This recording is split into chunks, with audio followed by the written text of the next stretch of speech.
36 भाषाएं। सवेरे सवेरे खुद में ही बड़बड़ाती हुई गौरी अपने घर लौटती है। क्या दिन आ गए हैं भगवान, ये बहू है आज की। अरे अमित, ये थैली पकड़ और एक गिलास ठंडा पानी पिला मुझे। क्या हो गया अमित के माँ, ये तवे पर पड़े पानी की छींटों की तरह उछल क्यों रही है आप? अब क्या बताएं मुकेश जी, मैं तो सब्जी मंडी सब्जी लाने गई थी। अब मुझे क्या पता था कि ताज़ी ताज़ी सब्जियों के साथ मुझे ये ताज़ी ताज़ी खबर भी मिल जाएगी। सुषमा बहन का ताज़ा ताज़ा घाव देख कर आ रही हूँ। जिस तरह वो चलती है ना, मुझे लगा ही था एक दिन ज़रूर गड्ढे में पड़ेगी। ज़्यादा लगी है क्या उन्हें? अरे जख्म सिर्फ शरीर पर नहीं लगता, कभी कभी दिल पर भी लगता है मुकेश जी। और ये जख्म उन्हें दिया है उनकी बहू ने। लड़के ने लव कर ली, वो भी बगल की लड़की से। सुषमा को लगा अच्छी बात है, बगल में मायका है तो लड़की के बारे में पता लगाने में दिक्कत नहीं आएगी। बड़ी खुशी खुशी उसने रिश्ते के लिए हाँ कर दिया और उस लड़की को बहू बना कर ले आई। अब क्या फिर?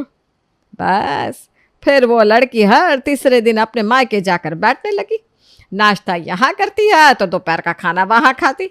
जरा सी बात पर पति से अनबन हुई नहीं कि मायके पहुँच गई। अरे भाई, होली दिवाली तीज त्योहार पर बहू मायके जाए तो समझ में भी आता है। यहाँ तो हर तीज त्योहार क्या, आम दिन वो तो 365 दिन में से 300 दिन मायके में ही पड़ी रहने लगी। यह कौन सी शादी हुई बताओ? बिल्कुल सही कहा मम्मी आपने। अभी तो वो खुद अपने मायके जा रही है कुछ दिन बाद करण को भी ले जाने लगेगी, फिर आंटी जी को कौन पूछेगा। ले जाने लगेगी नहीं, ले जाने लगी है। वही तो बेचारी सुषमा कह रही थी, 3 वक्त का खाना बेचारी को खुद ही बनाना पड़ता है। वो ठहरी इज्जतदार औरत खुद जाकर अपनी बहू के माँ के बैठ भी तो नहीं सकती। तू देख ले बेटा, मैं तुझे लव मैरिज करने से मना नहीं करूँगी। तू जिसे लेकर आएगा मुझे वो मंजूर होगी, लंबी नाटी पतली मोटी कैसी भी हो लड़की, बस अपने शहर या आसपास की ना हो। जितनी दूर की लड़की हो उतना अच्छा। अरे फिक्र मत करो मम्मी, मैं करण जैसी भूल कभी नहीं करूँगा। और अमित फेसबुक पर अपनी फ्रेंड लिस्ट फिर से देखना शुरू करता है। प्रिया तो यहीं की हो गई, प्रिया रिजेक्ट। नेहा ना ना ना, ये 40 किलोमीटर दूर रहती है। ज्योति तो मुझे पसंद ही नहीं है। और बची कौन? सोनिया। सोनिया कब ऐड हो गई? दिखने में तो ठीक ठाक है, मैसेज करता हूँ। और अमित सोनिया की प्रोफाइल देखता है।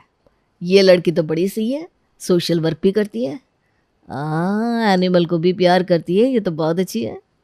अमित सोनिया से बातें करना शुरू करता है और सोनिया के साथ उसकी ट्विनिंग काफ़ी अच्छी बैठ जाती है। तुम तो काफ़ी दिलचस्प लगते हो, मिलना पड़ेगा तुमसे। और सोनिया से मिलने अमित उसके घर पहुंच जाता है। हाथ में फ्लावर्स लिए उसके घर का दरवाज़ा खटखटाता है। सोनिया दरवाज़ा खोलती है और अमित को देखकर चौंक जाती है। अमित, तुम यहाँ? मुझे तो लगा था कि तुम एक एफबी फ्रेंड की तरह ही रह जाओगे, आओगे नहीं। इस ज़माने में कौन किसी के लिए ऐसा करता है? मैं। और उसी दिन से अमित और सोनिया डेट करने लगते हैं। अमित दिल्ली जाता और सोनिया के घर वालों से मिलता, उनका ध्यान भी रखता। इसी तरह 6 महीने बीत जाते हैं और एक दिन सोनिया की माँ अमित से कहती है, तो बेटा अपने घर वालों से कब मिला रहे हो मुझे? मैं भी तो यही चाहता हूँ आंटी जी, आने वाली 15 तारीख को आप सब मेरे घर पधारिए।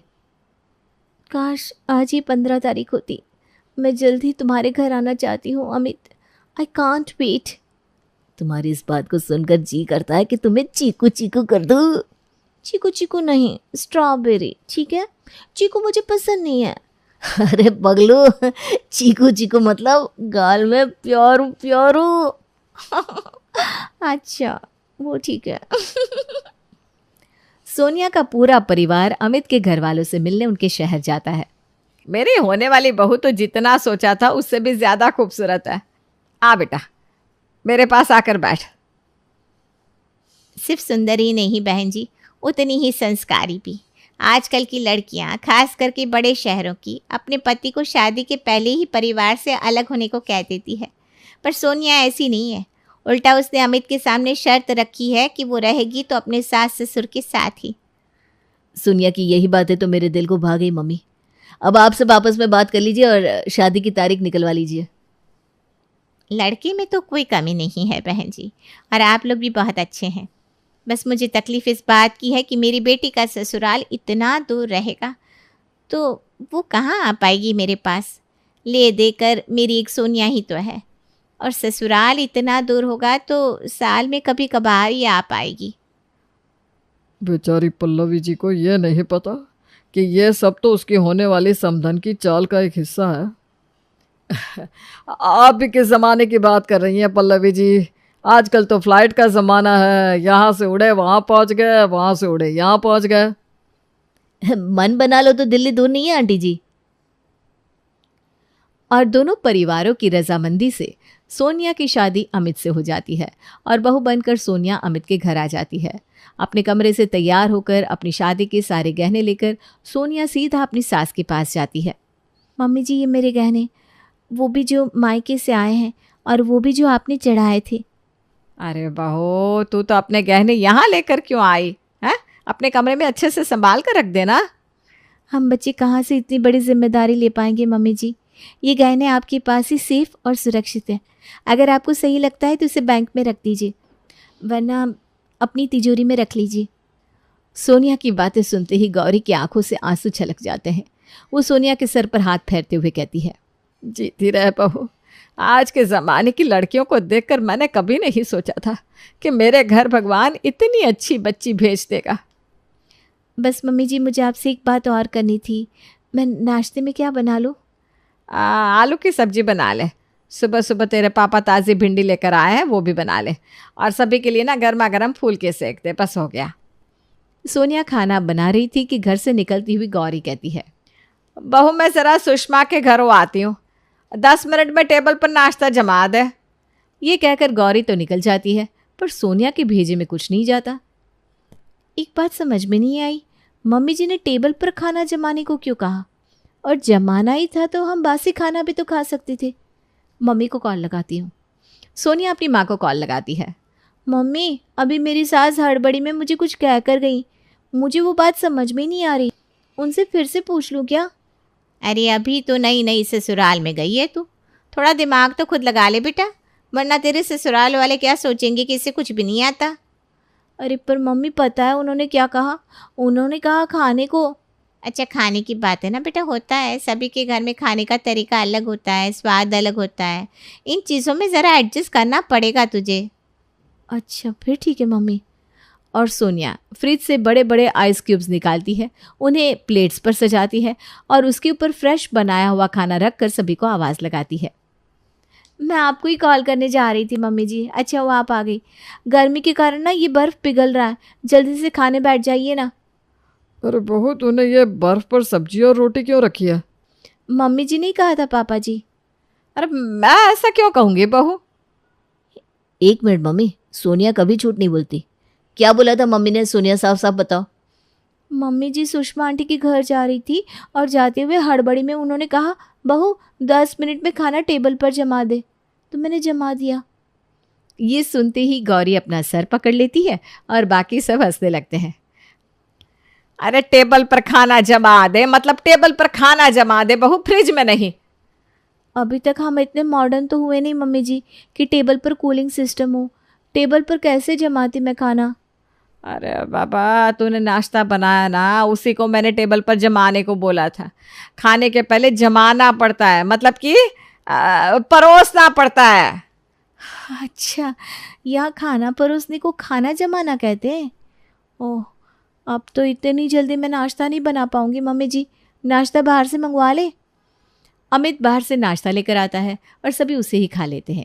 सारी खिड़कियों पर पर्दे लगाकर सोफे पर आराम से बैठी सोनिया टीवी देख रही थी कि अपने कमरे से बाहर आकर मुकेश कहता है, ठीक है गौरी जी, तो मैं दुकान के लिए निकलता हूँ, शाम भी हो गई है। और बहुत ज़रा लाइट लगा दे, ऐसा अच्छा नहीं लगता। ये कहकर मुकेश दरवाजे से बाहर निकल जाता है और सोनिया को दे जाता है एक पहेली। पूरे घर में घूम घूम कर सोनिया बल्ब के होल्डर चेक कर रही थी, तभी गौरी भी उसे सेम बात कहती है। अरे बहू ज़रा लाइट लगा दे। लाइट अब मैं कहाँ से लगाऊं? यहाँ तो सारे होल्डर्स में पहले से ही बल्ब लगे हुए हैं। अच्छा अब समझी। सुबह मम्मी जी सुषमा आंटी के घर गई थी ना, उन्हीं की यहाँ की कोई लाइट नहीं पसंद आई होगी उन्हें। अब सुषमा आंटी को मेरी मदद के लिए बुला सकती हूँ। Mission Sushma aunty start.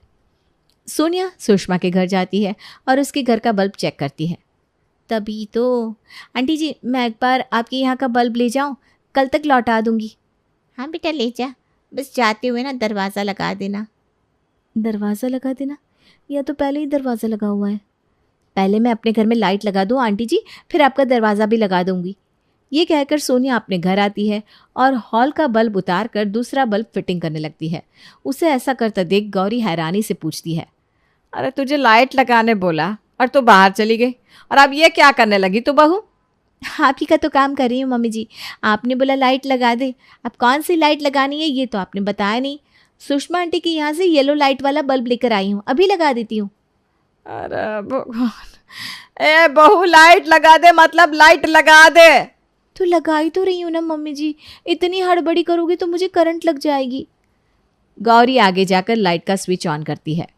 ये करने को कह रही हूँ मैं तब से तुझे, और पता नहीं तू क्या करने बैठ गई। अच्छा, लाइट ऑन करने को कह रही थी आप? तो वैसे बोलिए ना मम्मी जी, आप लोग भी ना पता नहीं कौन सी भाषा बोलते हो, मुझे कुछ समझ में नहीं आता। एक रात ऑफिस से आने के बाद अमित जैसे ही अपने कमरे के बिस्तर पर लेटता है, उसकी छींक शुरू हो जाती है। वो बंद ही नहीं होती। अक्षु, अक्षु, अक्षु, तुम्हें तो बहुत ज़्यादा छींकें आ रही हैं, मैं अभी तुम्हारे लिए काढ़ा बनाकर लाती हूँ। सोनिया अमित को काढ़ा पिलाकर सुला देती है, पर उसकी छींक फिर भी ठीक नहीं होती।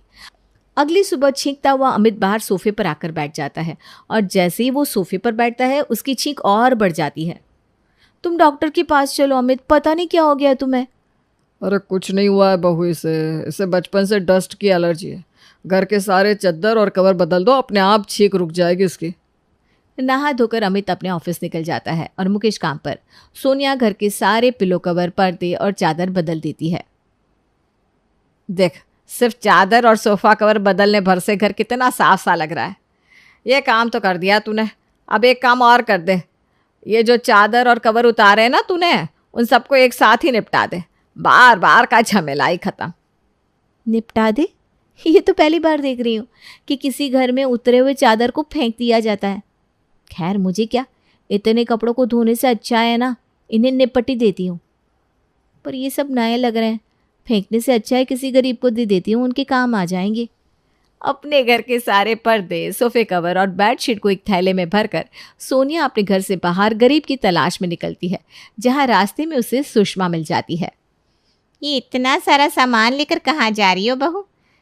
ये तो सारी नई चादरें हैं, तेरी शादी के वक्त ही तो बिछाई थी गौरी ने। हाँ आंटी जी, पर ये गंदे हो गए ना, तो मम्मी जी ने कहा इन्हें निपटा दे, तो वही किसी ज़रूरतमंद को ढूंढ रही हूँ। लगता है फिर से गौरी की बहू ने उसकी बात का गलत मतलब निकाल लिया। खैर मुझे क्या। अच्छा पर तुझे कहाँ गरीब मिलेंगे बहू, तुझे तो इस इलाके के बारे में ज़्यादा नॉलेज भी नहीं है। एक काम कर, ये सब मुझे दे दे, मैं गरीबों में बांट दूंगी। और सुषमा उन सारे कपड़ों को धोकर अपने घर पर यूज़ कर लेती है।